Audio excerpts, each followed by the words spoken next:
డబ్బు లేకపోవచ్చు గాని మంచి మనసుంది. మెట్టినింట్లో రాచి రంపాన పెడుతున్న కష్టాల్ని భరిస్తూ వచ్చిందే తప్ప ఏనాడు ఎదురు తిరిగింది లేదు. కనీసం తన తల్లిదండ్రులతో కూడా చెప్పుకోలేదు. అలాంటి నిస్సహాయరాలిపై తమ ప్రతాపం చూపారా రాక్షస అత్తమామలు. వాళ్ళు చేసిన దుర్మార్గమేంటో ఇప్పుడు తెలుసుకుందాం.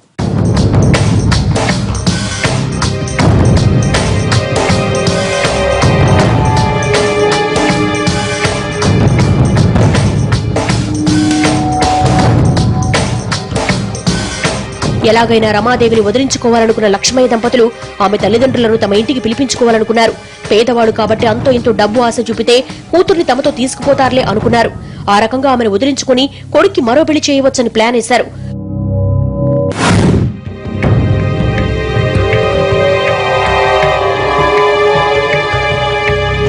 పరువు మర్యాదలతో బతికే రమాదేవి తల్లిదండ్రులు డబ్బుకు లొంగలేదు.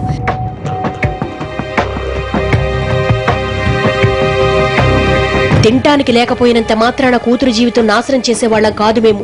మా అమ్మాయికి చావైనా బతుకైనా మీ ఇంట్లోనే అంటూ వెళ్లిపోయారు.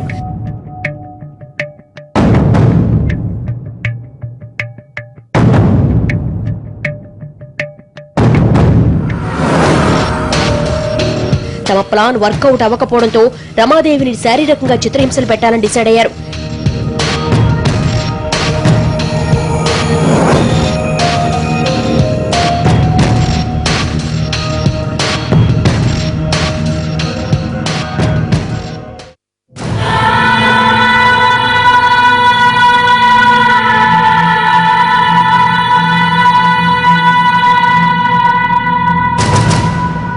మెట్టినింట్లో ఒంటరిదైన ఆమెకు అన్ని వైపుల నుంచి ప్రత్యక్ష నరకం మొదలైంది.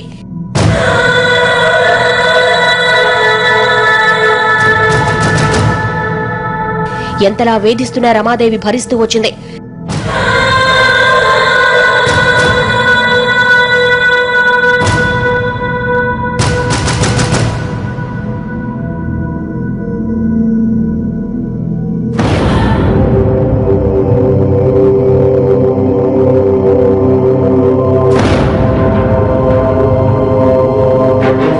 లాభం లేదనుకున్న అత్త పుట్టింటికి ఎప్పుడు పోతామని అడిగింది.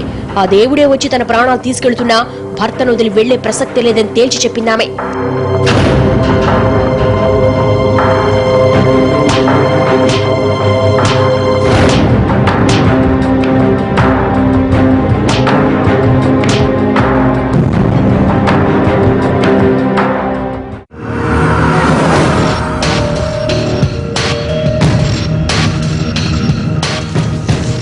ఎంత చేసినా ఆమె లొంగట్లేదనుకున్న రాక్షసగణం రమాదేవిని చంపేసి పీడా వదిలించుకోవాలనుకున్నారు. ఆ రోజు రాత్రి 11 గంటలైంది. ప్లాన్ ప్రకారం లక్ష్మయ్య అయ్యప్ప పాటల సీడీ పెట్టాడు. ఇల్లంతా స్వామి నామస్మరణతో మారుమోగుతోంది. చుట్టుపక్కల వాళ్ళకు ఆ ఇల్లు దేవాలయంలా అనిపించింది. కానీ లోపల జరిగింది వేరు. మామ లక్ష్మయ్య, అత్త పరమేశ్వరి రమాదేవి బెడ్రూమ్కి వచ్చారు.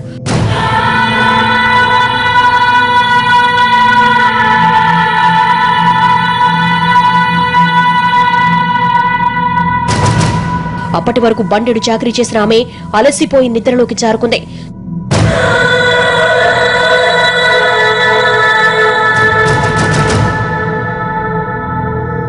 దుర్మార్గులిద్దరూ ఆ భాగ్యురాలపై మృగాల్లా విరుచుకుపడ్డారు.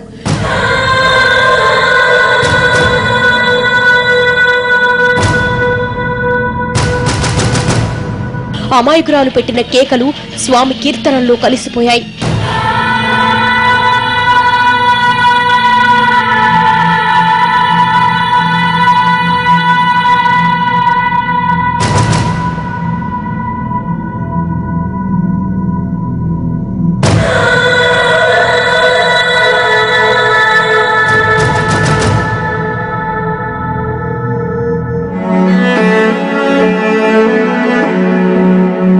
చేసిన ఘోరాన్ని ఆత్మహత్యగా చిత్రీకరించేందుకు యత్నించారు కుటుంబ సభ్యులు.